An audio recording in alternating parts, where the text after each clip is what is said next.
Welcome to Unholy Inquiry, where each tale leads you deeper into a labyrinth of mystery waiting to be uncovered.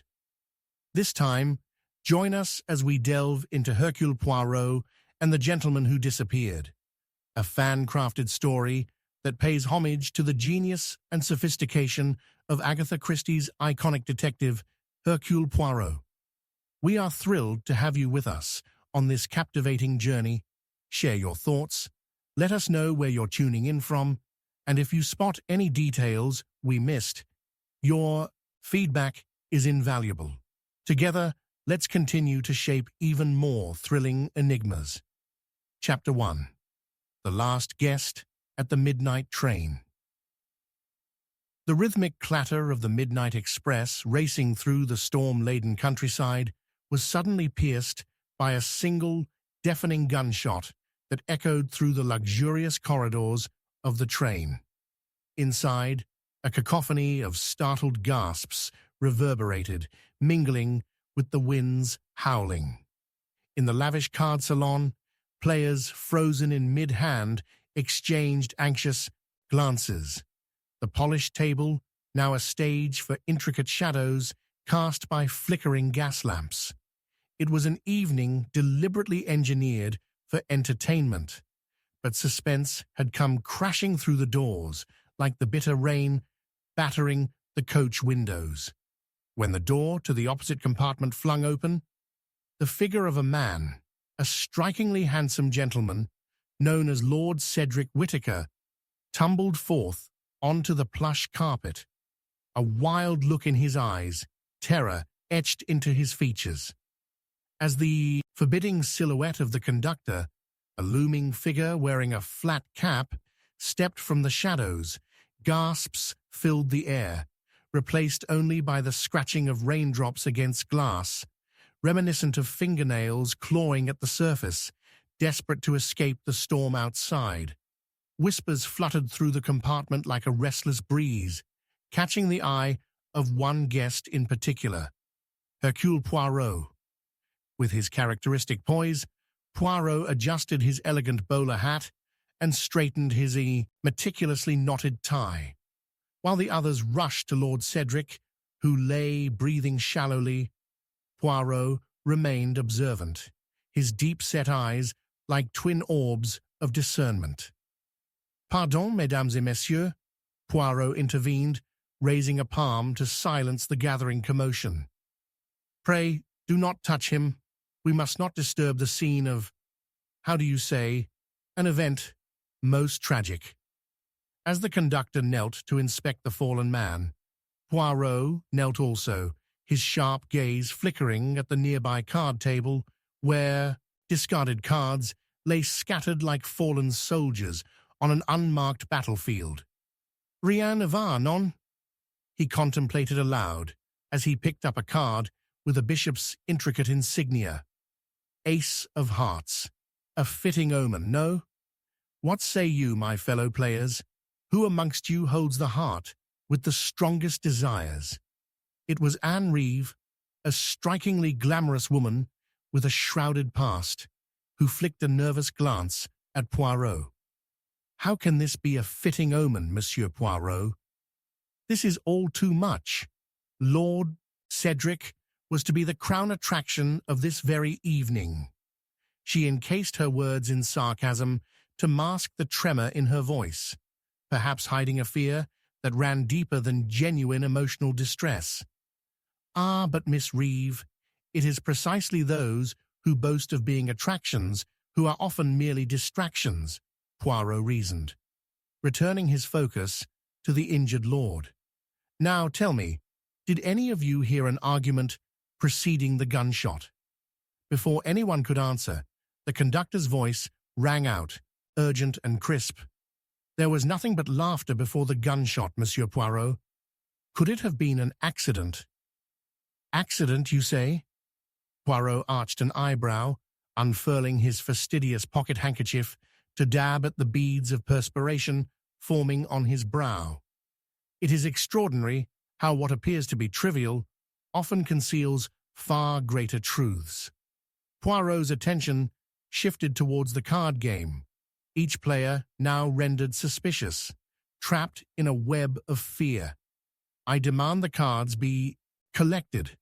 Not a single hand should fade from memory, he announced, gathering the cards that had escaped as evidence. He stopped briefly when he caught a glimpse of a slight smudge on the ace of hearts he now clutched. He examined it closely, the faintest, almost imperceptible trace of vermilion ink. Red ink. Curious, Poirot murmured as he turned towards the players, grasping the thread of doubt, winding tighter around their alibis. Let us speak of more than just amusement. We must examine the art of guile as well. Tentatively, one of the players, a wiry chap named Edward Lang, set the mood anew. His voice quivered slightly. I must confess, I had a heated discussion with Lord Cedric prior to the game. He accused me of cheating. Pure folly, I assure you. His eyes darted. But it may provide one more motive. And yet, you were all present while the game unfolded, Poirot interjected delicately. To distract him amidst the cards would require a deft hand indeed. With a resounding finality, the conductor once more asserted, "We must move the train into the station. We cannot remain on this stretch while chaos ensues." An excellent suggestion, Poirot acknowledged, his thoughtful brow furrowing ever so slightly.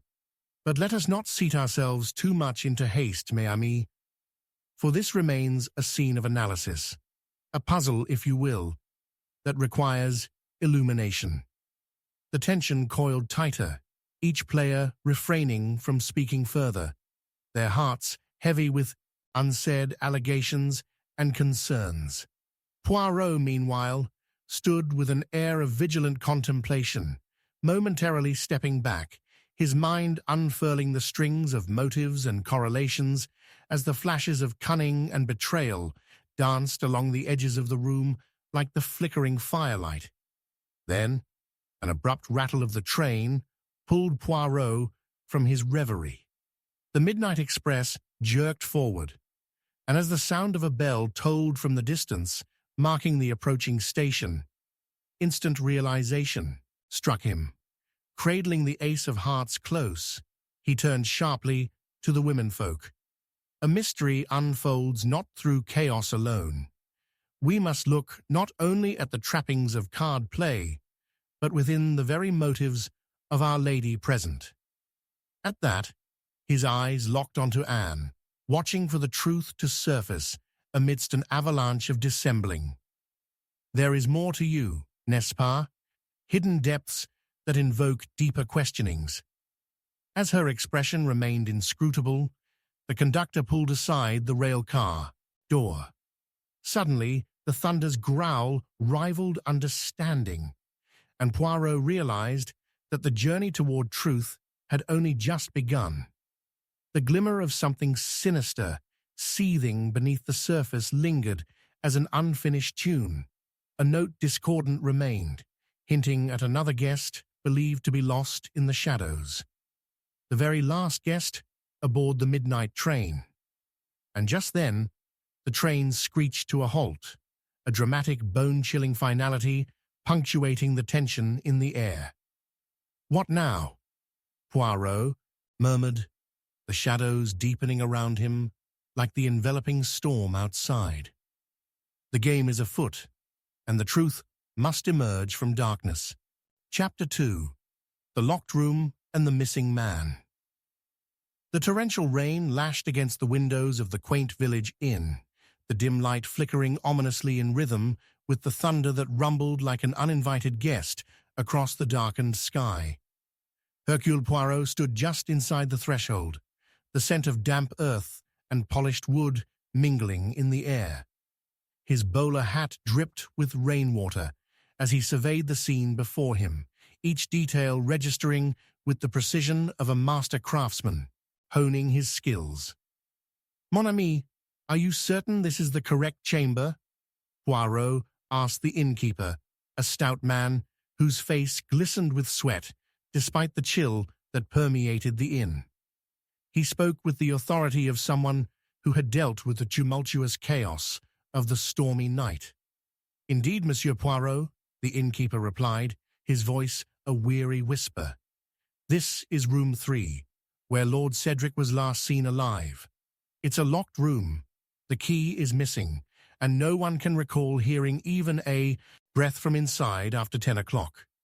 Poirot flashed a knowing smile and adjusted his coat, letting a moment of silence stretch between them, as if it might draw forth the secrets trapped within these walls. "Then let us inspect this room, for every locked door is but a puzzle awaiting a clever mind." As they reached the door, the innkeeper fumbled with a set of haphazardly organized keys, eventually producing a large iron key that looked as if it had not been used in years. With a click, the door creaked open, revealing a grim interior lit only by a solitary candle flickering on a bedside table. Stepping inside, Poirot noted the disarray. A chair toppled over, a small decorative vase shattered on the floor. But most compelling of all was the sight of a revolver lying on the desk, its muzzle still warm to the touch. Poirot bent down, his curious eyes narrowing as he examined the gun's position. The faint swirl of smoke, lingering like a rarefied wisp of deceit that would not be easily dispelled. "Mon ami, this is both a curious and unsettling sight," Poirot mused, running a finger along the sleek barrel of the gun. "It appears as though Lord Cedric was either a most unwilling participant in this charade, or perhaps an unwitting victim of a coldly calculated ruse." He turned to the innkeeper, eyes glinting with determination. "Tell me, is there any indication of his state of mind prior to this? Did he have enemies? A lover's quarrel?" The innkeeper hesitated, his brow furrowing. "There were whispers, yes. He was often the center of attention, but made more than a few enemies along the way. Affairs of the heart, they say, can be rather tumultuous." "Ah, l'amour," Poirot said whimsically as he scanned the room. Yet was it truly love that brought him to this end? The shadows danced on the walls, and Poirot noted a faint scratching sound that seemed to draw his attention towards the desk, where a sheet of paper lay half-filled with scrawled writing. "C'est incroyable," Poirot murmured as he reached for the page, brimming with a mix of curiosity and apprehension. A plea, perhaps? Or an insistence to keep secrets? Either way, this is a clue, a vital thread in a tapestry of intrigue. "Who could have possibly witnessed?" the innkeeper began, but Poirot interrupted, holding the writings up to the light. "Mon ami, the guests at the inn. Let us discuss the guests. Each has an alibi, I presume?" "Indeed," the innkeeper replied, recalling the faces that had come and gone. "They were all here when the shot was fired. I can account for them, I assure you." Poirot turned sharply, his mind racing through the tapestry of the evening. To have an unbreakable alibi means they are most certainly lying unless the paradigm of authentic motives resides in the heart of one of them. A crime so perfect, either a farce or a deception. A flash of lightning illuminated the room, and Poirot clutched the revolver, feeling its weight. He sensed it held secrets, its presence a harbinger of possibilities. There must be a point to this. The locked door, the obsessions of our gentles. This story bends around itself, the truth concealing itself as artfully as a serpent. He stepped to the window, peering out into the rainy abyss. Thoughts shimmered through his mind like quickly gliding shadows. Lord Cedric, the last face they saw. But what if he wasn't merely a victim? What if he had orchestrated this tragedy? Did any of the other guests have disputes, loyalty from Our Lady Anne, or a warning from Edward Lang? Poirot carried the thread of justice deeper into the night. People don't simply vanish without reason, and a locked room matters not. A knock startled them, interrupting Poirot's thoughts. The door opened, revealing an elegant figure cloaked in a long, dark coat. A lady draped in mystery, her makeup having run from the rain, yet her expression unyielded. It was Anne Reeve, her countenance both enchanting and veiled in apprehension. "Monsieur Poirot, she stammered. "Ah, mademoiselle, we discuss the elements of tragedy and fate." Poirot gestured for her to enter, his expression ever watchful. "I heard that Lord Cedric—" She trailed off, her eyes downcast. Her anxious demeanor sent ripples through his thoughts. Was it fear or something deeper? "There are things about him you do not know, things I have kept hidden. What we conceal can be either our armor or our undoing," Poirot suggested, leaning closer, his penchant for keen observation sharpening. "I only knew a different Lord Cedric," she confessed, vulnerability bleeding into her voice. "He was not always the man reflected in the eyes of society. He had enemies, and I feared for him." "Enemies?" Poirot pressed, the fire of curiosity igniting fiercely within him. "The kind that would be willing to kill." A pause, frozen in time as Anne lifted her chin, defiance mingling with despair. "I was to meet him tonight, to warn him, but you were locked out, yes?" Poirot prompted, keenly interested. "Exactly," she admitted. "I received a letter suggesting he had intended to leave me behind under willing deception. I had to tell him, but when I arrived, the door was locked." Poirot's eyes narrowed as he considered the implications of her words. Then the locked room was but a facade, a stage where the players rehearsed their parts. "Your motive deserves scrutiny, mademoiselle." As the storm raged on outside, the tension between them grew, taut like a wire, the atmosphere thick with unspoken truths and accusations suspended in the air. Poirot turned back to the desk, his gaze lingering on the revolver, pondering where its fate connected to her tangled web. "Could it be an act of desperation or intention?" he murmured, referencing the gun again. Unbeknownst to him, in the depths of the night, someone watched from beyond the door, one who needed their alibi like dough, ready to rise. "Perhaps we should all convene and share our fates together, for the truth dances around us, and the curtain has yet to fall." With those final words, Poirot issued a challenge, for the game was alive. A profound and complex mystery lay blanketed within that locked room, and he was determined not only to uncover the threads of deceit, but to unmask the very essence of human motive.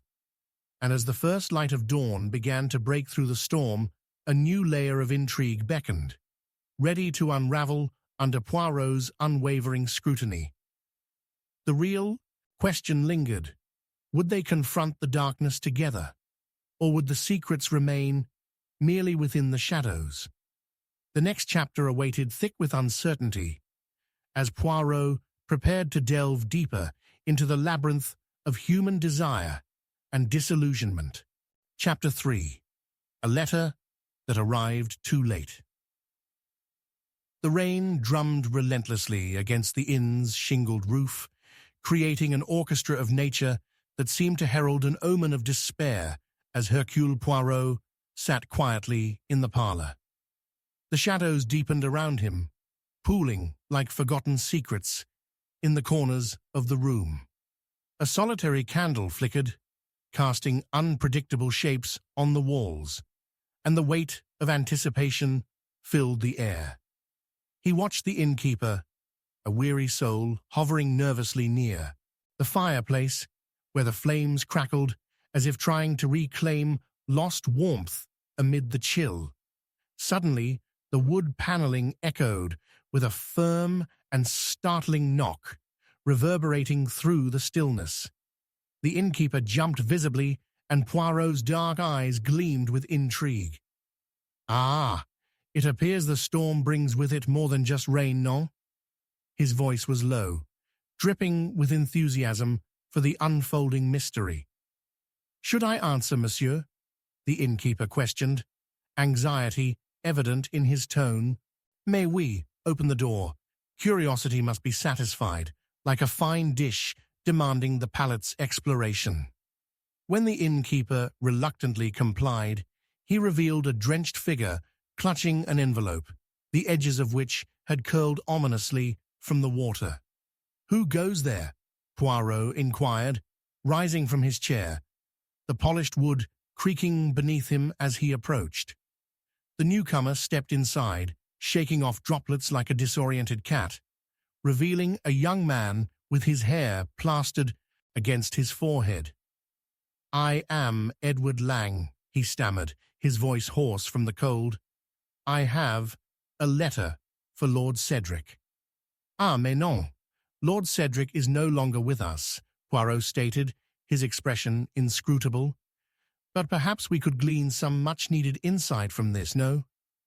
Edward's eyes widened, and he froze, the letter quivering in his grasp as if it were alive with peril. "It was meant for him. I must deliver it."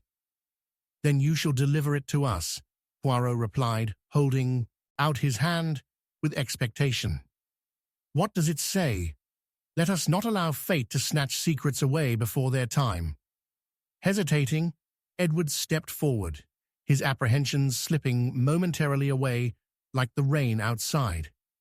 I only know bits from what I overheard. It warns of danger, of someone targeting Lord Cedric. I intended to read it to him first, but the storm, I could not reach him in time." Poirot took the letter, carefully inspecting it as if it were fragile porcelain. With deft movements, he began to unfold it, each crackle of the paper sounding like the whisper of the dead. The muffled words painted a picture woven with urgency and forewarning, bringing a chill even through the warmth of the inn. "My dear friend," he read aloud, "my warnings are increasingly dire. They are closing in around you. Trust no one but yourself. Our paths may soon diverge, and I implore you to heed this warning. The darkness that follows you is not of your making, but of the friends you hold dear." His eyes darted to Edward, who bore witness to the revelation with wide eyes. You see, he was not so safe as one might presume. "Does this hand, that penned these ominous words, strike you as familiar, Monsieur Lang?" Poirot asked, his voice colder than the tempest beyond the walls. "I do not know," Edward stammered, discomfort settling into his features. "The ink is smudged. It is difficult to know. I was simply the messenger." Poirot's brow furrowed, capturing Edward's expression with determination. "Ah, but look closer, my friend. The smudge, the uneven flourishes. This is a marker of agitation, of haste. A bearer of secrets knows how to conceal their craft." Realization played across Edward's face, but the moment was interrupted by a voice echoing from the entrance. "What is this drama unfolding in the shadows?" Anne appeared, just shy of breath, her face pale yet resolute. "Another layer in our mystery arrives," Poirot observed, gesturing with the letter. "Monsieur Lang has brought a message meant for Lord Cedric, a warning of treachery cloaked in friendship." Cedric was warned? Was there truly a threat against him? Anne's tone held an edge, her eyes shifting between the two men, revealing more than her words betrayed. "What else do you know, Edward?" "Only what I have shared," he replied, shuffling his feet under the scrutiny of Anne's gaze. "It was a letter, urgently written. All the same, he is gone, and I fear it is too late." Poirot's analytical mind honed in on Edward's words, and he fixed him with a penetrating stare. A letter that arrived too late indeed. And yet, there stands before us a growing assortment of lies, each person constructed from their intentions. Mademoiselle Anne, you were dear to Lord Cedric, were you not? How do you interpret this warning? I would prefer that you not speak of my heart, Monsieur Poirot, Anne asserted, the steel in her voice reigniting amid the storm. What I hold for Cedric is intertwined with pain and companionship, but my feelings do not inform the motives of others. Others? Edward interjected, his voice rising in agitation. What do you mean? What other motives? You knew him well. How well do we ever know those we love? Anne shot back, her frustration raw. Perhaps I am not the only one who kept secrets. Poirot observed the growing tension with a compulsion for clarity. This mystery unfolds like a rose, each petal revealing complexities in its beauty, yet concealing the thorns. We must ask ourselves, what prevents us from being open? What binds us to the shadows instead of the light? Suddenly, a chilling realization entered his mind. The initial acts of this tragedy, the locked room, the revolver, and now, the letter. They intersect with the whispers of the village. The very nature of our gathering suggests that shadows are abundant among those who perceived the man Cedric to be. Anne's gaze faltered, whispering vulnerability even behind her firm demeanor. He was loved and feared in equal measure, a beacon for some, a threat to others. Indeed, but love is blind to burdens, Poirot replied, his voice a gentle prodding. What I see now, mademoiselle, is that you too feel the weight of scrutiny, which brings us back to our friend Edward, who holds the key of messenger. Enough of this guessing, Edward exclaimed, defensive. You want the truth, do you? Cedric was no innocent soul, but intertwining with my past puts me at peril alongside him. The room shivered with tension, and Poirot's mind raced, gathering threads toward a schematic of suspicion. What I piece together are not only intentions, but the scenes marking the stage of our play. This village, it thrives on gossip and unearths the truth behind closed doors. As his thoughts sharpened, there was a sudden, resounding crash from outside. An object struck the ground, piercing the evening hush. Both Edward and Anne gasped, eyes wide and mouths agape. Poirot quickly crossed to the window, pulling the curtain aside to peer into the torrential night. Through the lavender haze of raindrops, he glimpsed a figure lurking in the shadows, a cloaked silhouette, vanishing into the depths of the storm. Perhaps the secrets of our dear Lord Cedric awaken, Poirot murmured, excitement coursing through him like electricity. He turned to the others, who stood transfixed with uncertainty, adding weight to the tension in the air. The storm reveals but one truth. We must seek the hidden players within this twisted masquerade. Fractured with burgeoning suspense, the atmosphere echoed with the promise of unveiled mysteries. A wave of potential revelations pulled at each mind present, underlining their desperate need for truth. With each step moving toward the unknown depths, it became clear that this tapestry of tragedy would not easily yield its deepest secrets.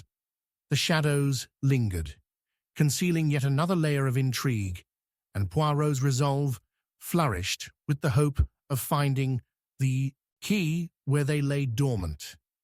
Amid the silence that stretched tight and colluded like the storm, the game matured, and a profound question lingered. Who truly was hiding, and who would ultimately be the next to reveal what had been long concealed? Chapter 4. The Will That Was Never Signed. The rain fell in harsh sheets, blurring the outline of the manor that basked in the muted glow of flickering lights. It seemed as if the storm itself sought to obscure the whispered conversations that loomed beneath its thunderous hymn. Hercule Poirot stood at the window, the patterns of raindrops racing down the glass, igniting his thoughts. The echo of the earlier commotion, the arrival of Edward Lang, and the ominous letter still reverberated in his mind, intertwining with his current furrows of concern about Lord Cedric's fortune vanishing alongside him. "Something is awry in the air, Monsieur Poirot," inquired the innkeeper, who had dutifully lingered in the room, anxious and eager for the reassurance that Poirot so frequently garnered. "Ah, mon ami," Poirot replied, the corner of his mouth curved with the intrigue that was fast becoming the marrow of his bones. "Uneasy is the heart that makes a fortune its master. The storm rages outside, but what battles brew within these walls?"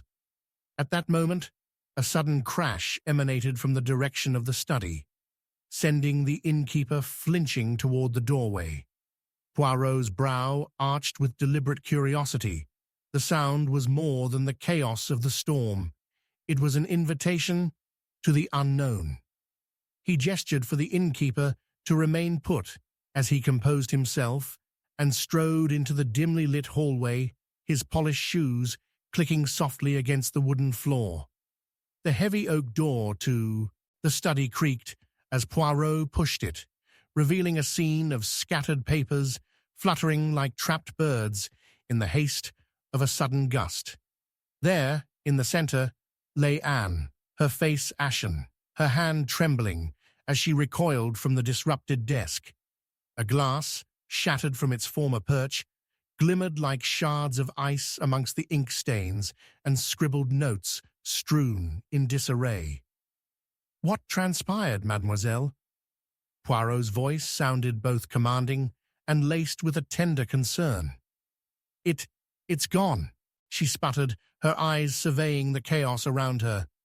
"The will, it was here, Cedric's last wishes. I had it only moments before." "The will?"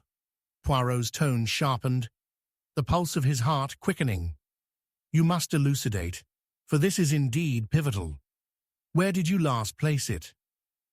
"In the drawer," she pointed, her voice growing steadier with purpose. "I meant to hide it from anyone's gaze. Lord Cedric wrote away his fortune long before his demise, yet the ink was never dried. I feared what would happen without its presence." The revelation struck Poirot like a bolt. "Ah, the absence of a signed will raises the stakes, does it not? The vortex of greed pulls family closer into a dance fraught with betrayals and alliances. Tell me, was there anyone in particular besides yourself aware of its existence?" Her panic seemed to recede, but was replaced with a calculating gaze, revealing the turmoil she had wrestled with. "All were aware of his intent to arrange matters, but only I knew that he deemed it unfinished. Hence, it was critical to keep that knowledge hidden." "A wise choice, mademoiselle. Yet it seems to have turned against you. Had there been any mention of whom the estate might favor? Any hints of discontent among the kin?" Anne's expression turned somber. There were whispers in the village, conversations fraught with jealousy. The step-siblings are venomous of spirit. Geoffrey, in particular, longed for recognition and power. Poirot's mind began threading together the complicated tapestry of relationships, like a weaver with a loom, each strand revealing multiple subtexts. Geoffrey would wish to see himself planted firmly in Cedric's legacy, yes, despite his sentiments. "Yes," she whispered, a shiver running down her spine. "The inheritance it offers brings out the worst, even among those who claim to be family." "That, ma chérie, is an insight grieved by centuries," Poirot mused. What could further agitate a man's heart than avarice, particularly when cloaked as brotherly love? Yet, let us not discount others, the sisters perhaps. The quiet one, Lillian, with her charm and feigned naivety, could hide sharper ambitions within. A look of realization crossed Anne's features. Lillian is not to be underestimated. It was her advantageous stare at Cedric each time we gathered that pierced deeper than mere affection. She may have encouraged him to bequeath the entirety of the estate to her. But we have yet the evidence of this. Claim, Poirot interjected, the urgency of his words igniting a spark of courage. And what of the missing heir? Anne paled at his question. Graham.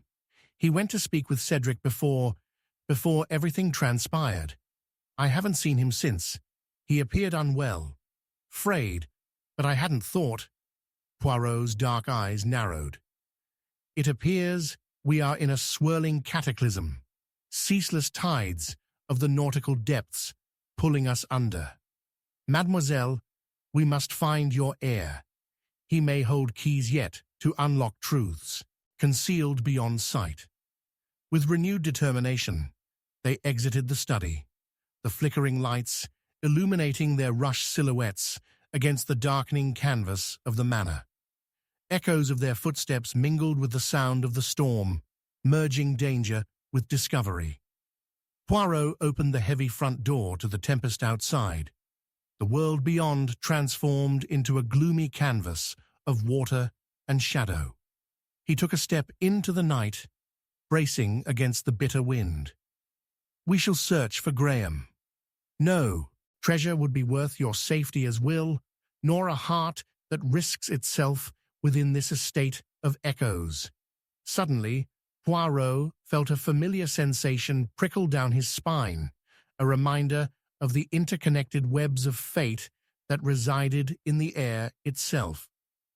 Remember, mademoiselle, secrets hide not just in missing documents, but within the chambers of the human heart.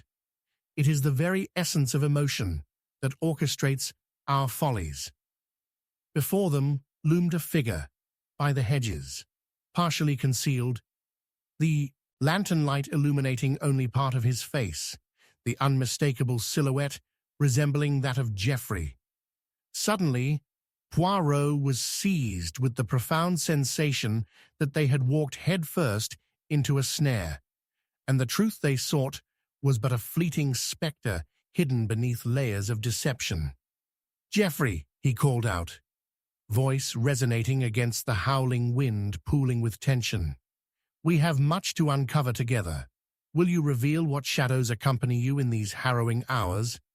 But at that instant, the figure disappeared into the wall of rain, and Poirot's heart raced, surging with the promise of truths, veiled and alliances, yet units but fraying at both ends. "Non, we shall not let you escape." His determination ignited, ready to pursue what lay ahead, for he understood with piercing clarity. The storm rained not only water, but secrets waiting to reveal the will that was never signed, and in doing so, uncover the next piece of a far more complex puzzle than they could ever have assumed. Chapter 5. Shadows of the Past. As the deluge continued its relentless assault on the ancient manor, Poirot and Anne stood resolute in the doorway, their senses heightened by the storm's ferocity. The tempest wrestled with the shadows, casting an eerie glow through the flickering lanterns placed precariously about the estate. Suddenly, a vivid flash of lightning revealed a fleeting figure darting across the lawn, a silvery cloak, billowing like a spectre of the past.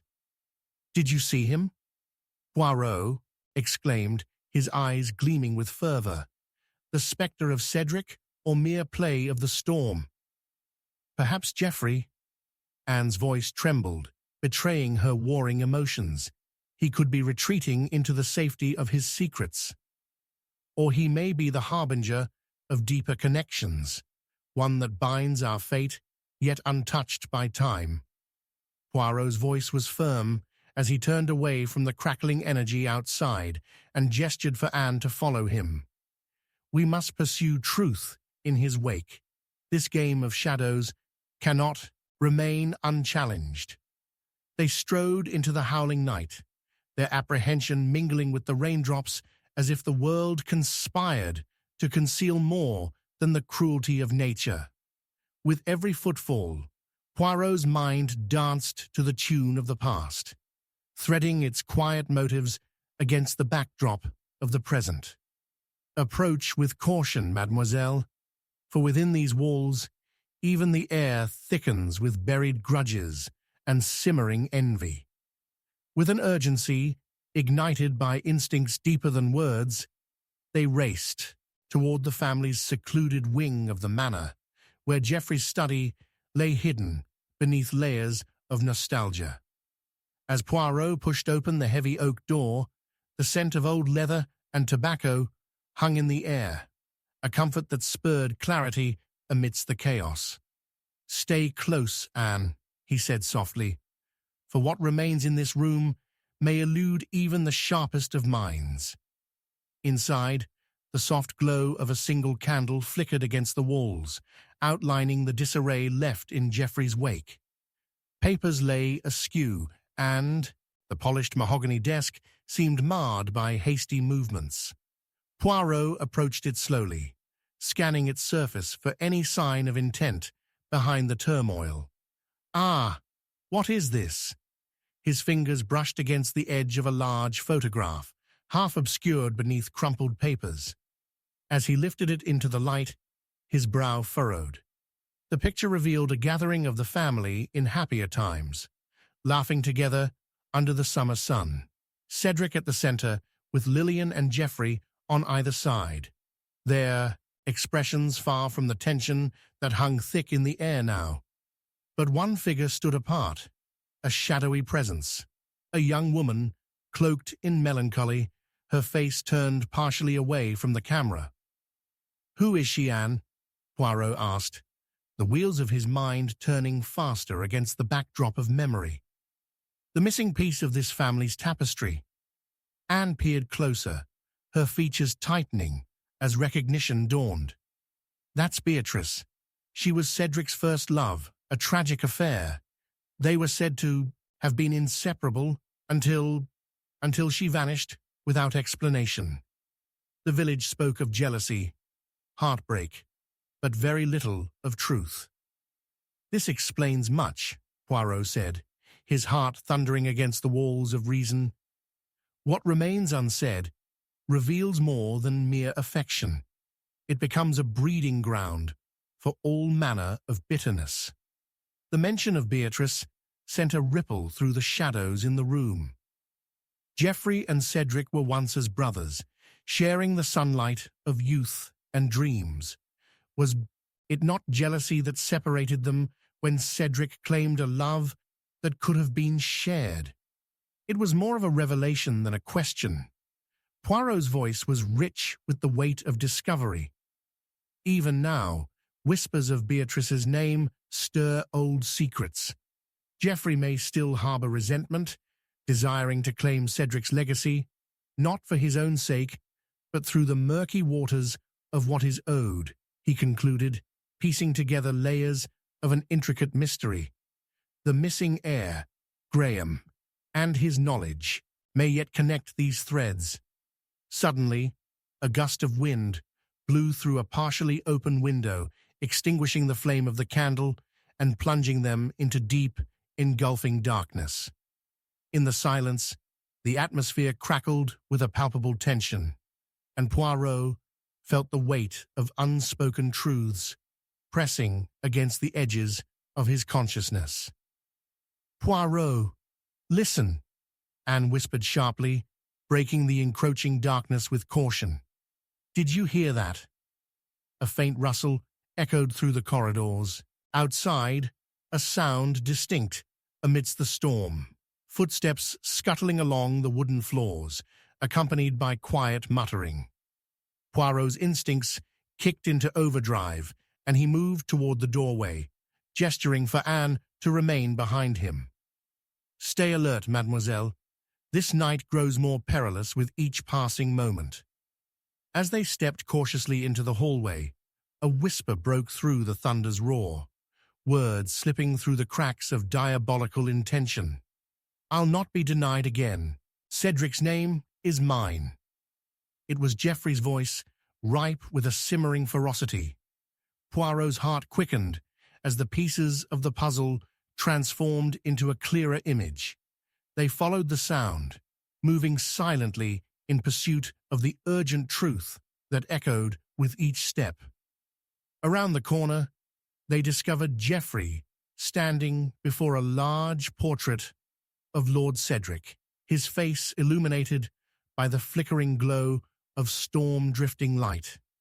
"Your time runs short, dear brother," he hissed, dragging a fingertip across the painting's regal fabric, aerated by an invisible resentment. "All the kingdom you built on love is worth far less than the blood we shared, wherever she may be now." Poirot exchanged a glance with Anne, both recognizing the shadows of the past coming to a head. "Geoffrey," Poirot called out, with a voice as timely as the crack of thunder, "your shadows will not protect you from the light of truth." Geoffrey spun around, eyes wide with surprise before narrowing into malevolence. "What have you done? What do you know?" In that moment, the storm raged outside, reflecting the tempest within. The conflict between truth and deception hummed in the air. Poirot's mind raced, weaving through the thin strands that connected Geoffrey to the past and Cedric's legacy, uncoupling the dangers that loomed in their wake. "Perhaps, dear Geoffrey, one has been hiding longer than you wish to admit," Poirot declared defiantly, only to realize the danger closing in around them. Just as the revelation ignited, a loud crash echoed outside, shaking the very foundations of the manor, an ominous force unleashed. "Run!" Anne gasped, her voice barely a whisper as she grasped Poirot's arm, and they turned to flee from the dark understanding cascading upon them like the relentless rain. In that frenzied moment, an unknown shadow emerged, revealing an unforeseen ghost pulled from the depths of Cedric's turmoil, a hidden photograph setting in motion a chain of events with echoes strong enough to unearth secrets buried beyond time and the very fabric of their lives. With adrenaline fueling their escape, Poirot heard only the sound of the storm around them and the realization that no matter how deep, what is hidden comes to light, setting the stage for dread and discovery in the storm's wake, and a truth about to cleave through the veil of shadows like lightning blazing through the night. Chapter 6. Smoke and Mirrors. A crash of thunder echoed through the manor, reverberating like the heartbeat of the night, as Poirot and Anne raced down the dimly lit hallway, frantically fleeing from the revelation that hung heavy between them. The torrential rain beat against the old window panes like a swarm of angry wasps, and shadows flickered ominously in the forlorn corners of the estate. The urgency of their escape was palpable, yet an undercurrent of dread gnawed at Poirot. The storm was but a mirror reflecting the chaos brewing within. As they turned a corner into the main drawing room, the flickering light from the fireplace cast long, distorted shadows that danced upon the elegant wallpaper, now peeling under the weight of age and neglect. The room, previously filled with the faded laughter of gatherings past, now felt suffocating, the walls seemingly closing in on them. Poirot's breath quickened, but his mind remained a bastion of clarity amidst the tempest. "Mademoiselle, we must regroup and think," he implored, steadying himself against the mantel. "Each storm unveils more than it obscures." Anne, still catching her breath, looked around the room, her eyes wide and searching. But where is Geoffrey? What if he... Her voice trailed off, fear knitting her brow. Before she could finish, a muffled scream rippled through the walls, chilling them to their cores. That sounded like Lillian, Anne gasped, her eyes striking a sharp panic. She's in Geoffrey's study. We must help her. Without a word, Poirot allowed Anne to lead the way, instinctively trailing her momentum toward the ominous study door. They arrived at the door, which stood ajar, revealing the swirling shadows within. "Lillian," called out Anne, her voice a tremor of trepidation. "Do not enter," a frantic voice shot back, one that dripped with urgency and underlying dread. It was Lillian, seldom one to show distress. Poirot stepped cautiously to the doorframe, peeking inside. There stood Lillian, pale and trembling, her hand clasping a delicate porcelain figurine, its once sparkling glaze now a mere veil against the dire situation. "What has happened?" Poirot asked, each word an anchor to the gathering storm. Lillian looked about, as if the very walls had ears, her voice barely a quivering whisper. "Geoffrey, he is not alone. There is another..." Before any further explanation could ensue, a sudden thud from the far side of the room jolted them, and Lillian gasped, her grip on the figurine tightening.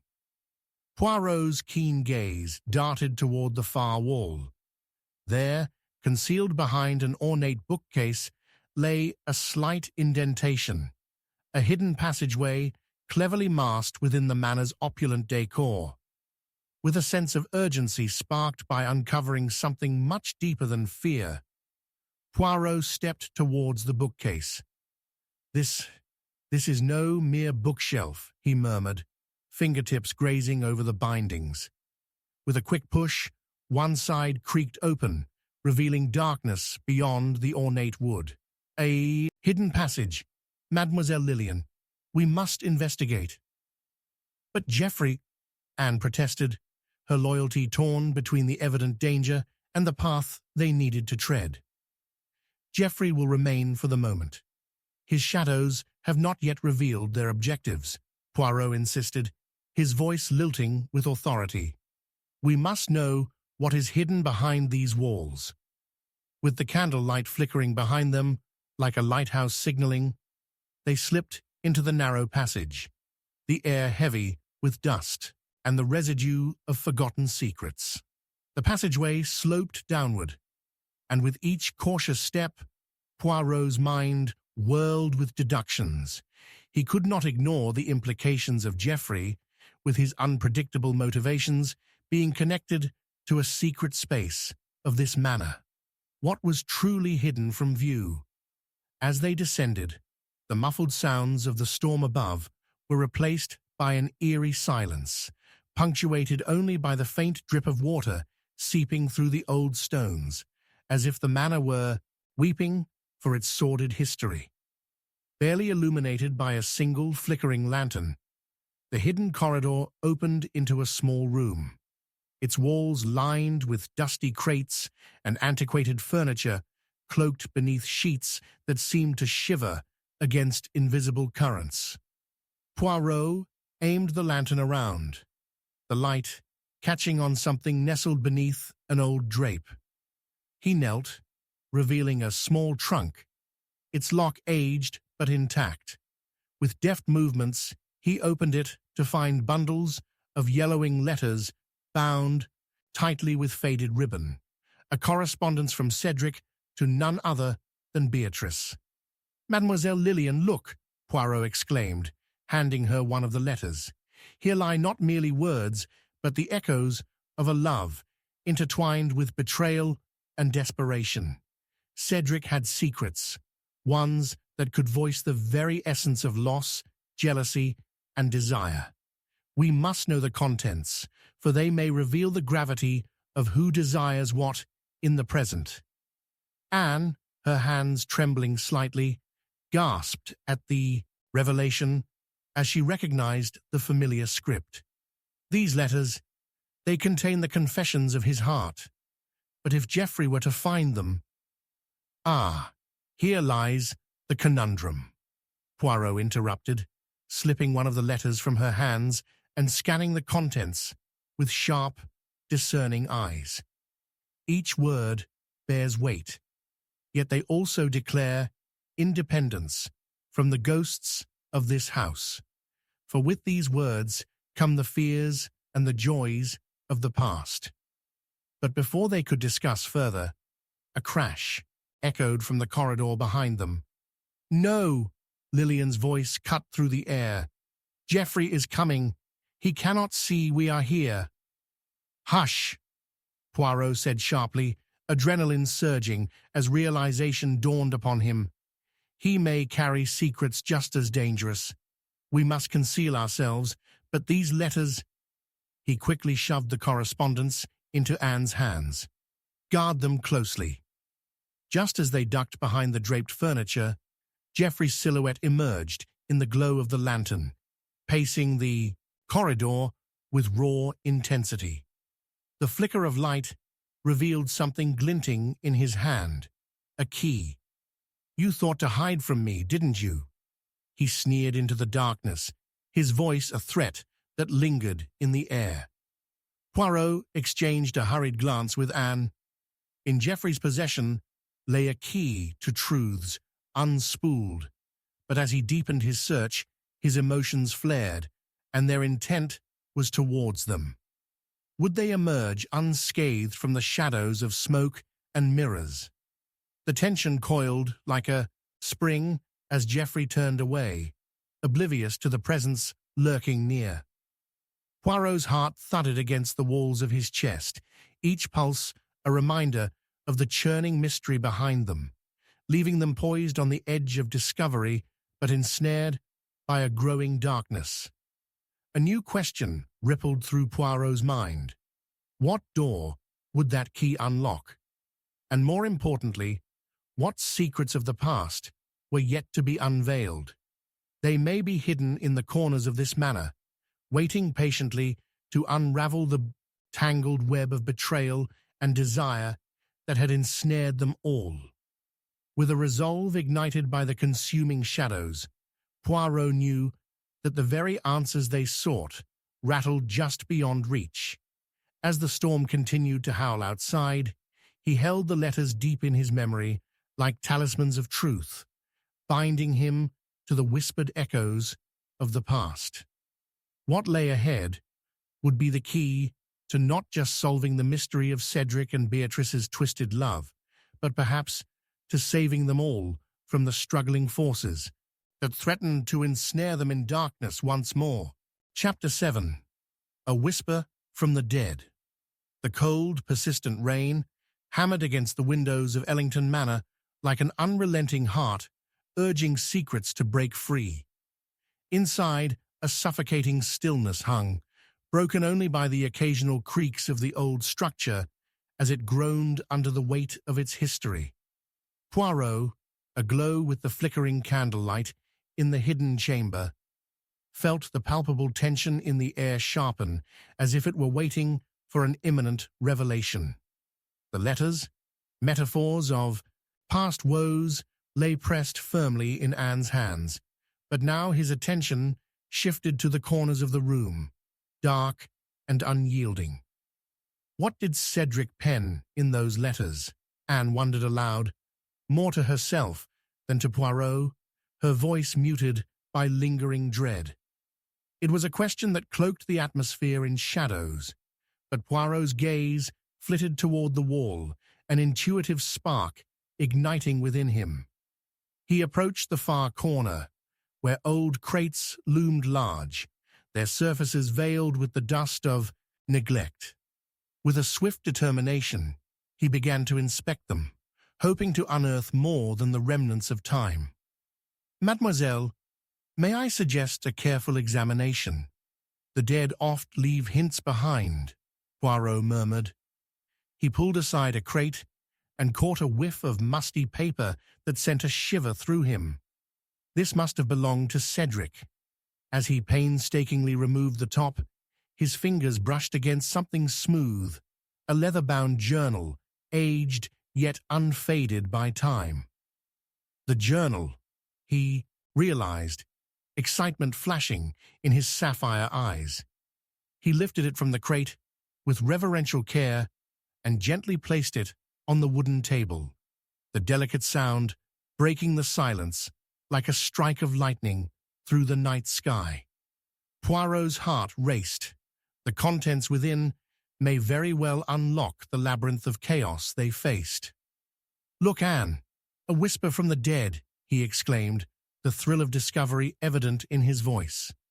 As he opened the journal, the pages crackled, releasing the scent of dust and memories long held. The handwritten entries were a mixture of clarity and confusion, dated sporadically, offering unsettling glimpses into Cedric's mind, fragments of thoughts, elusive names, and riddles hinting at hidden animosities. Each date reveals a suffusion of emotions, Poirot noted, his eyes scanning rapidly. Cedric spoke of debts unpaid, names linked through bitterness and desperation. He knew more than he let on. He leaned closer, captivated as he read aloud, his voice resonating in the stillness. "2 moons separate us. Henry hides behind facades. The truth waits beneath a veil of roses." "Who is Henry?" Anne interjected, her brow knitting together with curiosity and concern. Poirot paused, deliberating over the implications of the name with swift precision. "Henry, a name unfamiliar to me, yet it rings of significance," he mused, tapping a finger against the journal absent-mindedly. The rest of the entry danced tantalizingly close to something he yet could not decipher.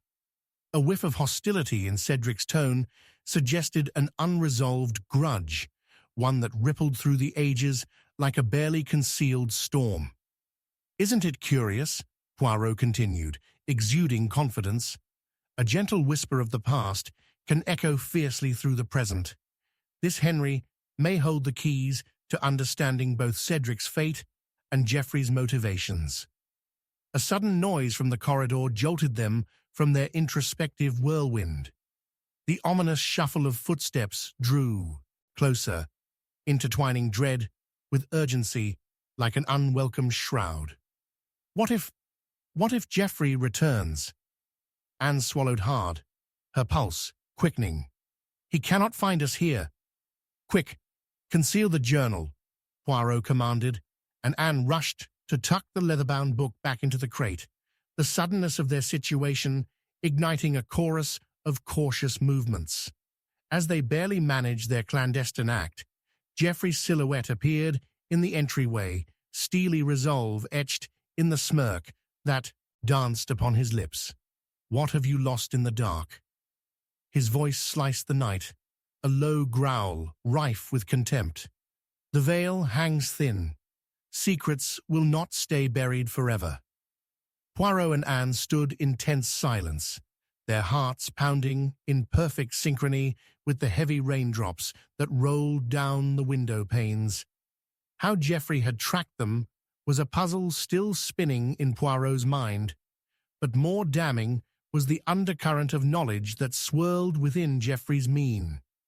He was meticulous, a reflection of shadows that threatened to engulf them. "Perhaps a curfew is in order," Geoffrey mused, stepping further into the room, delight dancing in his eyes at the sight of them. Secrets cannot stay hidden if shared too freely. Mademoiselle and Monsieur Poirot, what chill brings you to this damp corner of the manor? "We're merely safeguarding against the storm, dear Geoffrey," Poirot replied coolly, his voice betraying none of the turbulence within. "Storms reveal far more than they obscure, do they not?" Geoffrey's gaze sharpened, calculations flickering in the depths of his irises. "Ah, Poirot, your cleverness is legendary, but legends only last as long as the truth remains hidden." His words hung thick in the air, cloaked with foreboding.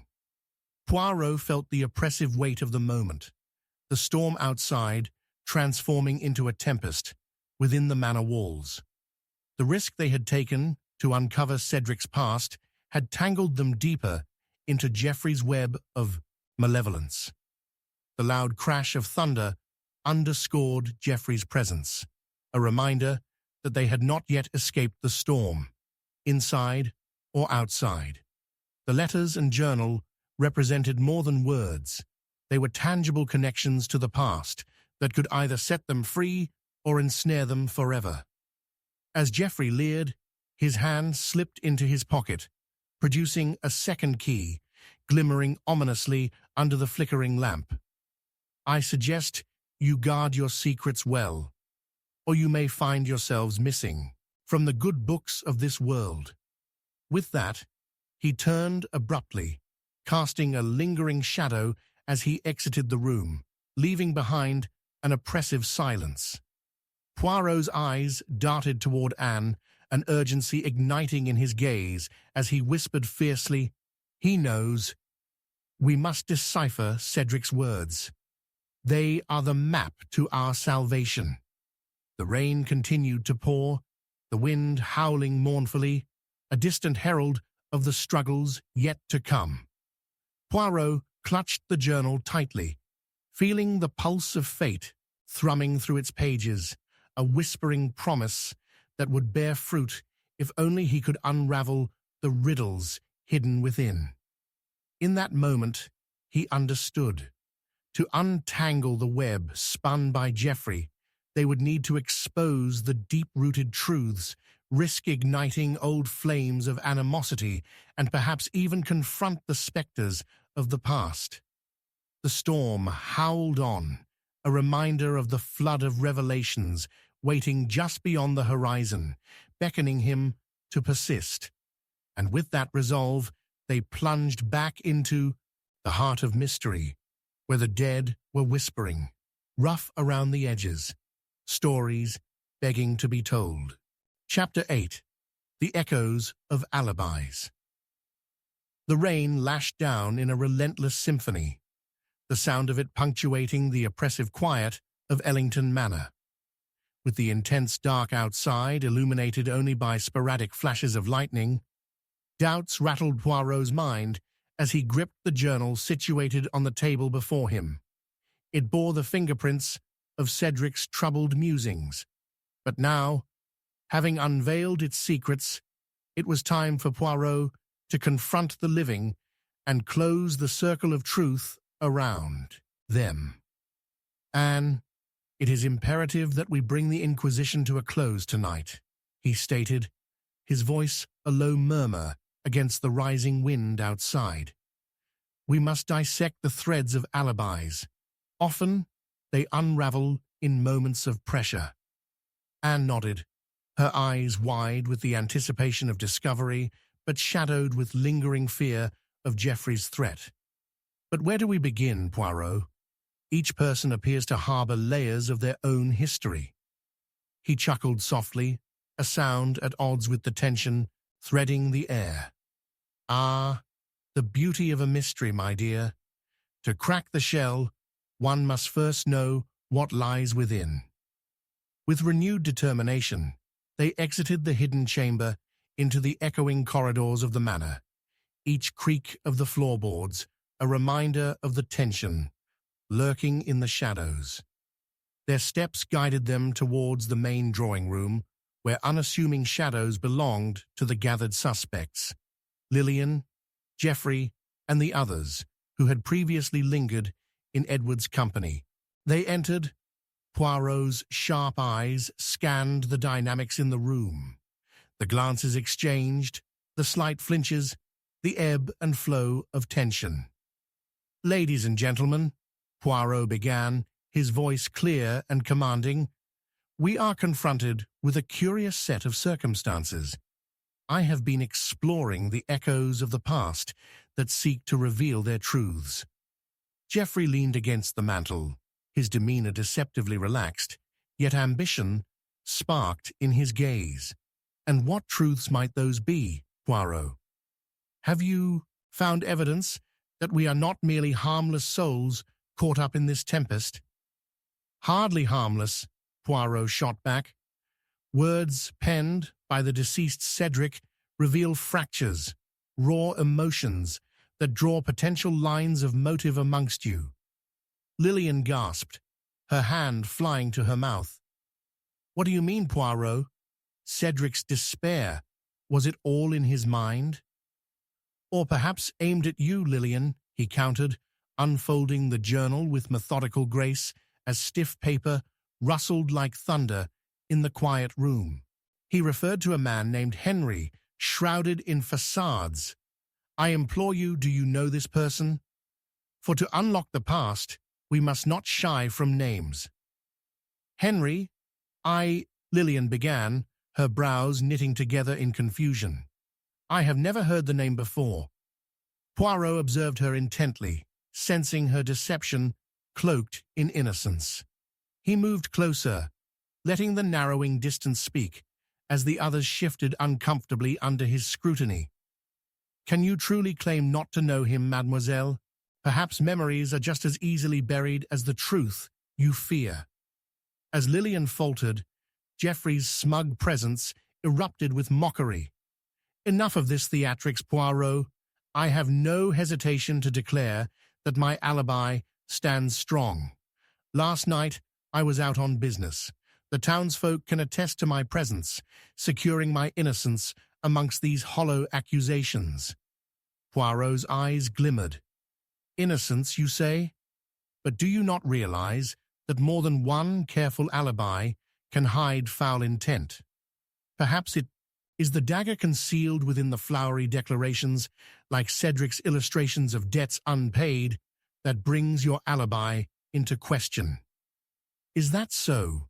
Geoffrey challenged, his voice a low growl. You believe there is a game at play, Poirot? One that beckons false accusations and insecurities? Game or not, I have yet to excavate the truth hidden in shadows. Poirot's voice lowered, the air taut with anticipation. It seems, then, we must explore who you were with when the clock struck 12. A witness, Geoffrey, is paramount. The atmosphere thickened, an invisible barrier between suspicion and camaraderie laid bare before them. Anne stepped forward, emboldened by Poirot's fearless conviction. And what of you, Geoffrey? Do we not have your alibi reliant on mere hearsay? For if I remember, your so-called business associates are scarce and unreliable, much like your motives. Geoffrey's lip twitched with irritation, yet no retort emerged. Instead, his eyes flicked toward the darkened window, a flicker of vulnerability revealing fleeting thoughts that raced through his mind, leaving Poirot wary of what shadows might dance across Geoffrey's heart. Let us move on to Lillian, then, Poirot suggested, treading carefully through the swelling silence, a vulture amidst hidden carrion. What do you know of the journals, Lillian? For they speak of bitterness, animosity towards you, and a secret life entwined with poor Cedric. Can you shed light upon these secrets? Taken aback, Lillian bit her lip, struggling between her truth and the perceived darkness. Her deafness was revealed as she struggled to maintain composure.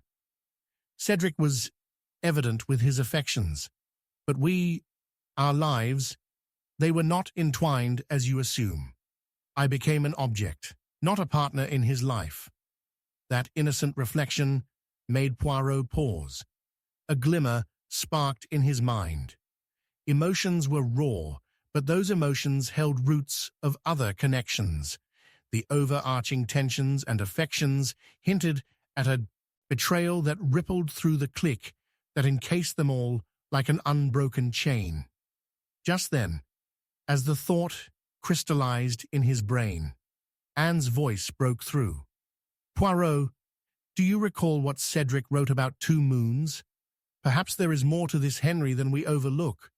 Someone watching. The suggestion drew each eye, pondering in collective confusion.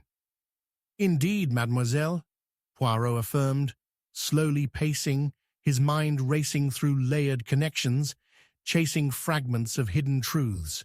If there is a watcher, then he fuels the echo of betrayal in our midst. The clamor outside intensified, the storm blending seamlessly with the tempest brewing within the room, an atmospheric manifestation as revelations loomed just at the threshold of revelation. With the stakes rising visibly, Poirot approached each suspect, keenly listening, dissecting their truths, hearing the subtle tremors and incautious glances exchanged between them.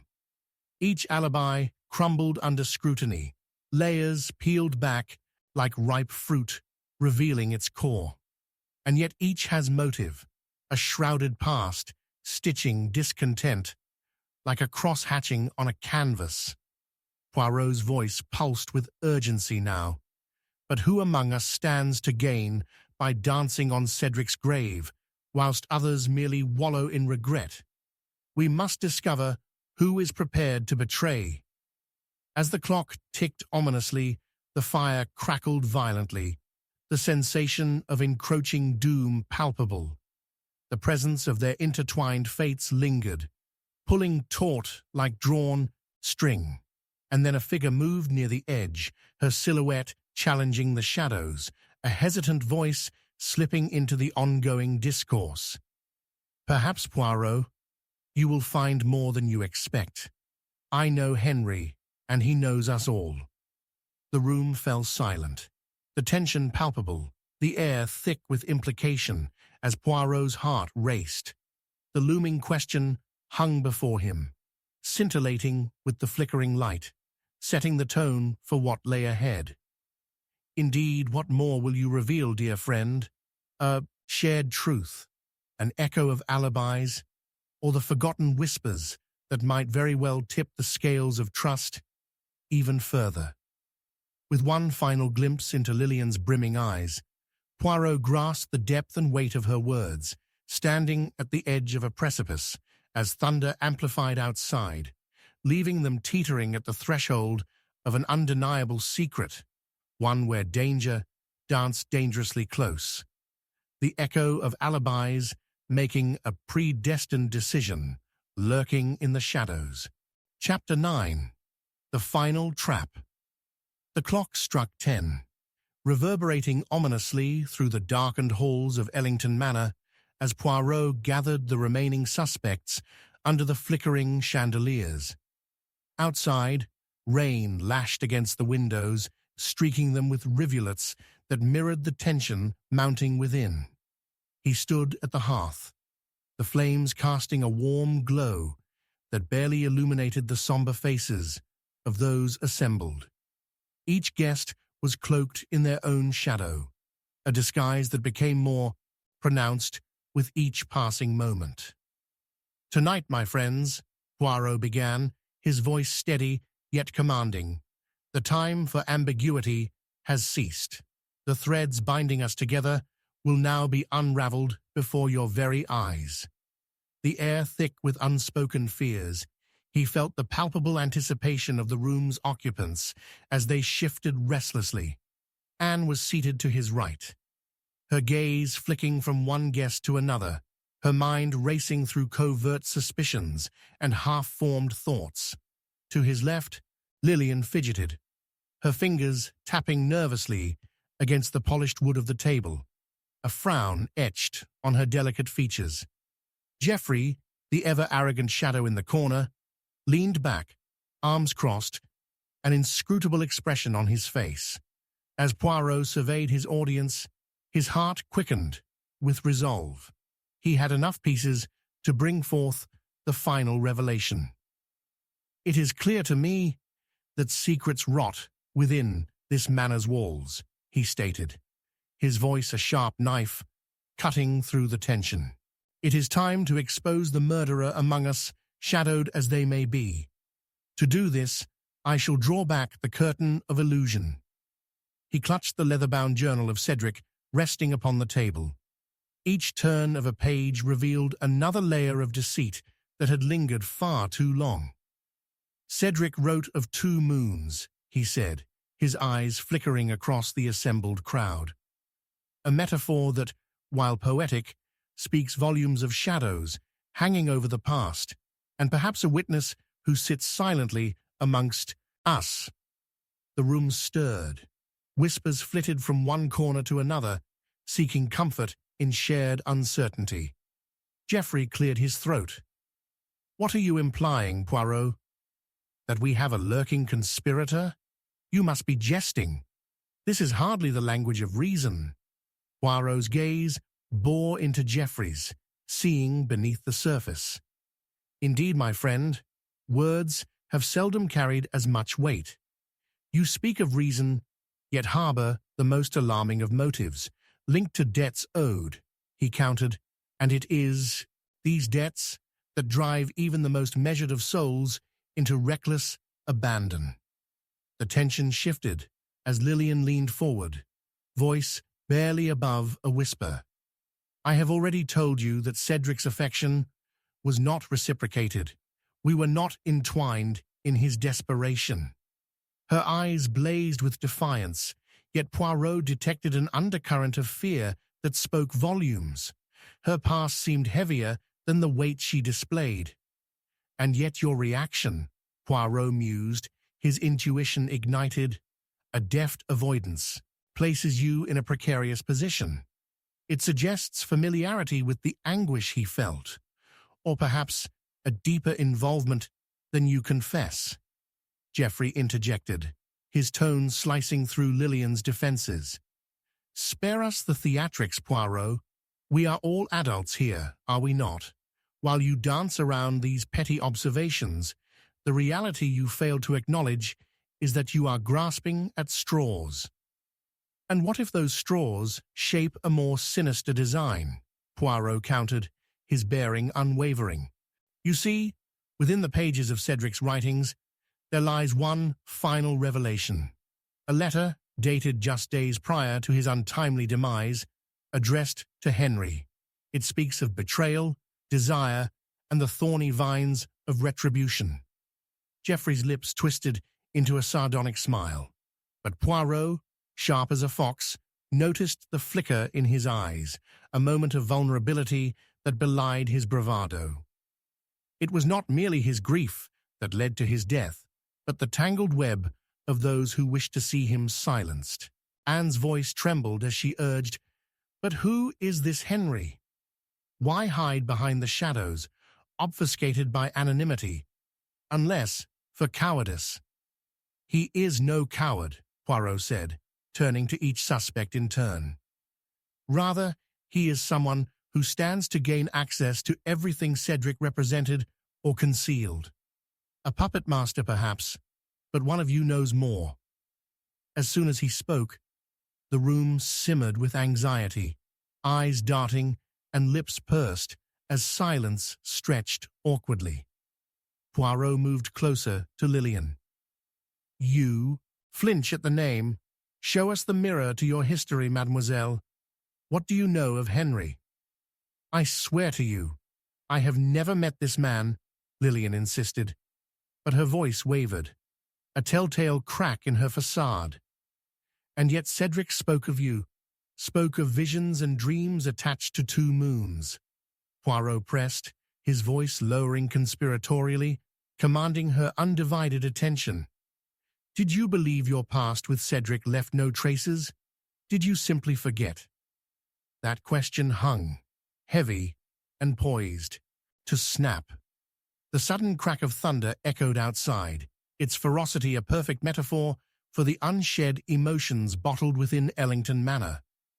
Poirot observed Lillian's stricken face, and a fissure of doubt crept into the room, blossoming confusion, as Anne interjected, "What are you saying, Poirot? Is Lillian implicated?" "It is precisely this doubt, this suspicion, that leads us all astray, my dear," Poirot affirmed, flicking through the pages of Cedric's journal once more. He paused, as if struck by an unseen force, his finger grazing a passage as he read aloud. He mentioned 2 moons, but also spoke of a tradition, a spectre haunting our gatherings, someone waiting in the shadows to avenge a broken promise. A gasp surged through the room as the realization struck them. Anne's eyes widened, and Geoffrey's confident veneer began to crack. "What promise?" he whispered, but only a hint of tremor marred his voice. "Why, the promise of loyalty. And it appears, my friends," Poirot continued, his tone meticulous, "that someone among us stands to reap the benefits of betrayal. Henry is more than simply a name. He is the embodiment of vengeance, cloaked in the facade of friendship. Cedric's words, I believe, point to a harbinger of calamity, one who speaks lies with an alluring tongue. The truth is merely, the name is known." With the revelation poised to land, everyone turned to Lillian, her eyes brimming with an emotion that teetered dangerously close to desperation. "I do not know him," she cried, backing away from the table as shadows danced around her. "You know him," Poirot declared, his voice steady but edged with insistence. "You know him better than any of us." Before she could respond, a storm of emotions erupted around them, swirling accusations and fear into a whirlwind of chaos until Poirot raised his hands. "So now, dear friends, the trap has been sprung. Will the truth be unveiled, or shall we watch it disappear into the folds of deception, swallowed whole by the very shadows we fear? Which one among you is prepared to grasp this moment? The final trap has closed." The weight of his words left an imprint, heavy with meaning, as Poirot gazed into each face before him, searching for the crumbling facade. There was no retreat now. The revelation pinged with the finality of a gun's click, leaving them on the precipice of an unchangeable fate, the echo of their collective sins clamoring for one final confession. Just as the deluge outside intensified, one final shadow moved, perched just within the doorway, a figure cloaked in ambiguity and dread. "You misunderstand, Poirot," came the drawing-out tone of the stranger. The muscles in Poirot's posture tightened as dread lodged within him. Who else prowled in the heart of Ellington? As the clock ticked loudly through the sudden silence, he felt the unmistakable gaze of danger slipping uninvited into dark corners, and for the very first time, all doubt of certainty erupted into a thunderous reality. "Who are you, and what do you know?" The room held its breath, time suspended in a fragile web as the sudden storm outside burst open and the truth trembled at the thresholds of revelation, just a heartbeat away from engulfing them all. Chapter 10. The Truth Buried in the Garden. The wind howled through the trees surrounding Ellington Manor as shadows loomed larger, stretching across the expansive garden like dark fingers reaching for the secrets buried beneath the soil. The storm had intensified, rain drumming on the roof and spilling through the gutters, drowning out the whispers inside the manor. Just as the clock's deep, resonant chime echoed through the rooms, heralding the arrival of 11, Poirot stood firm, senses heightened. Something primal within him quickened. A visceral realization had settled. This night would uncover the hidden truth, the buried consequence of Cedric's demise. Suddenly, an insistent knock rang out against the heavy front door, yet it was not the sound that gripped Poirot's attention, but the expression on Geoffrey's face. A fleeting flash of fear as he instinctively glanced toward the door, as though the knock had the power to summon his worst fears. "More of your theatrics, Poirot," Geoffrey scoffed, adjusting his collar, but his bravado was tinged with a layer of apprehension that did not evade Poirot's keen observation. Before the detective could respond, Lillian's voice broke through the tension. "We cannot afford to ignore any presence tonight. What if it is a harbinger?" Her demeanor had shifted. The earlier defiance now laced with an undercurrent of anxiety. Henry could be out there, watching. Her gaze darted between the rain-specked windows and the rest of the guests, drawing the spotlight back to herself. Poirot stepped forward, fixing his intense gaze on Lillian, as the notion of a namesake triggering fear began to weave itself in his mind, unraveling subtle layers of intrigue. "You speak of Henry, yet it is you who trembles at the mention, mademoiselle. Is it fear that he holds dominion over your heart, or guilt that binds you?" "Enough," Geoffrey snapped, finally breaking his slovenly posture and stepping closer to Poirot, defiance brimming just beneath the surface. "You dance on the precipice of insanity, Poirot. Enough with this circus. You want to conjure specters from the dark?" He jabbed a finger toward the door, where the persistent knocking had grown incessant, a rhythmic tattoo that countered Geoffrey's rising frustration. "Perhaps, my good man, you are correct. The moment invites strange truths, is it not?" Poirot replied, an enigmatic smile softening his features. "But we shall continue. After all, the garden calls, and truth waits not for the curious nor the brave." Just then, a sudden creaking filled the room as the heavy door opened, revealing a figure drenched in rain, shadows pooling around their feet. The stranger appeared momentarily hesitant, eyes wide against the low light. With a swift movement, the door swung shut behind them, sealing the tempest outside as they stepped into the somber atmosphere. "I come bearing news," the drenched figure declared, shedding water like a feathered cloak. The lantern light caught the contours of a familiar face. Hannah, Cedric's longtime gardener, her brow knotted with concern. "You must come. There is something beneath the old oak." Poirot's heart raced, invigorated by the possibilities. An old oak, the same one Cedric had leaned against during their discussions about 2 moons under which alleys of memory danced with mischief. "Lead the way, mademoiselle," he said, his voice steady and unwavering as tension sliced through the air. As the group followed her, the rain poured unabated. Crossing the threshold into the garden was like stepping into another world altogether. The air was saturated with rich earthiness, a scent polished by the storm, deepening the enigma of what lay before them. They approached the oak, standing proud and ancient, its gnarled branches flailing like tortured arms. Hannah gestured toward the base of the tree, where the muddy ground had shifted irregularly, distorting the lush green to a troubled brown. "I found this when I was tending to the soil. Look." With trembling hands, either from fear or the biting cold, she pointed toward an object half submerged within the loosened earth.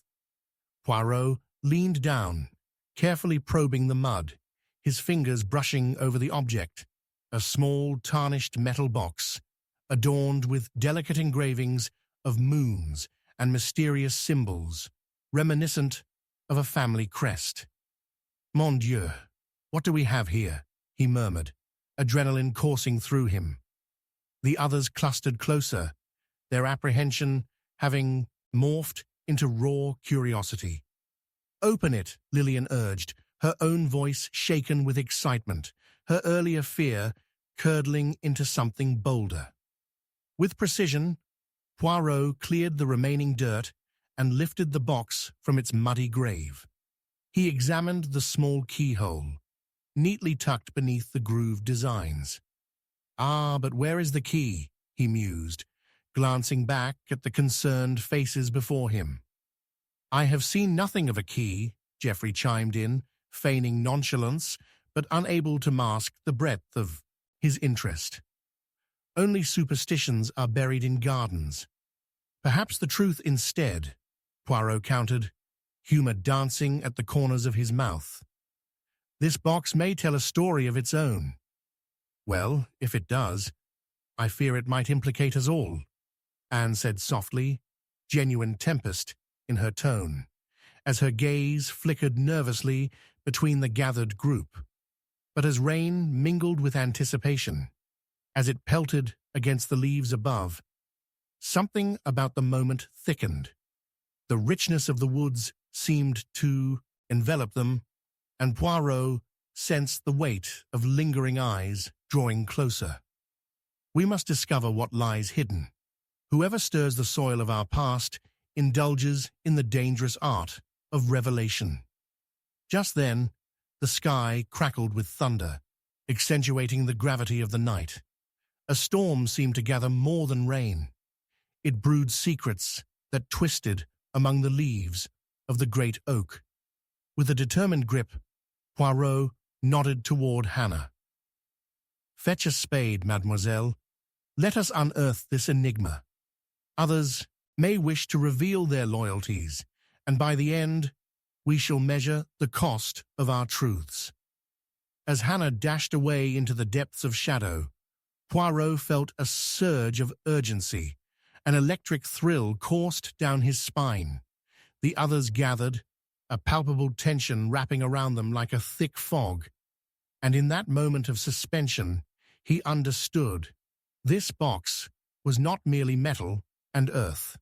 It was the very essence of entwined fates, a hidden relic from the past that might unravel at any moment.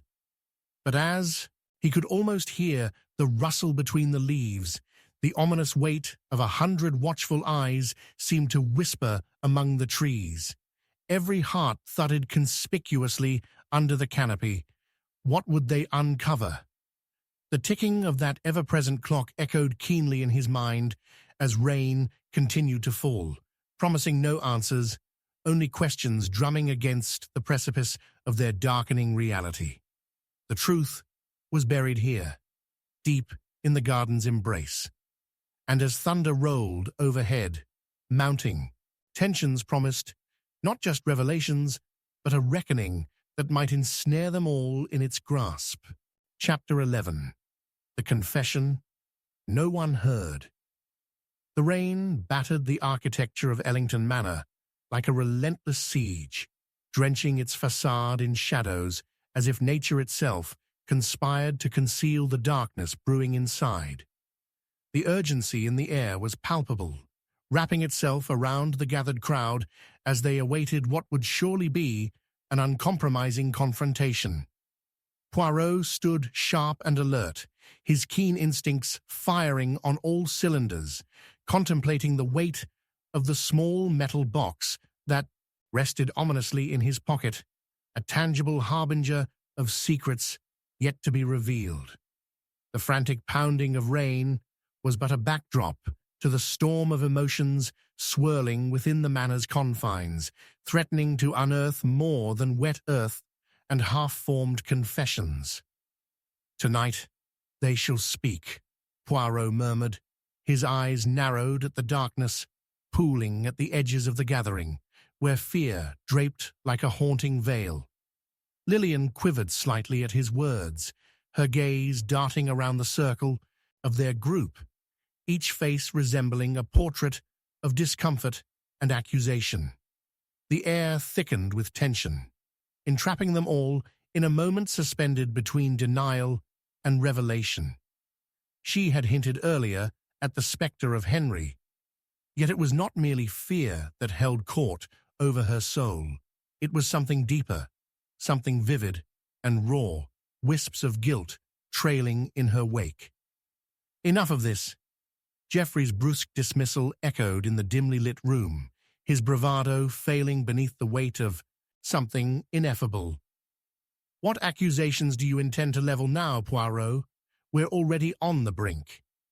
His defiance, however, was insufficient to mask the flicker of apprehension in his eyes as they locked onto Poirot's, a fleeting moment of vulnerability that spoke volumes.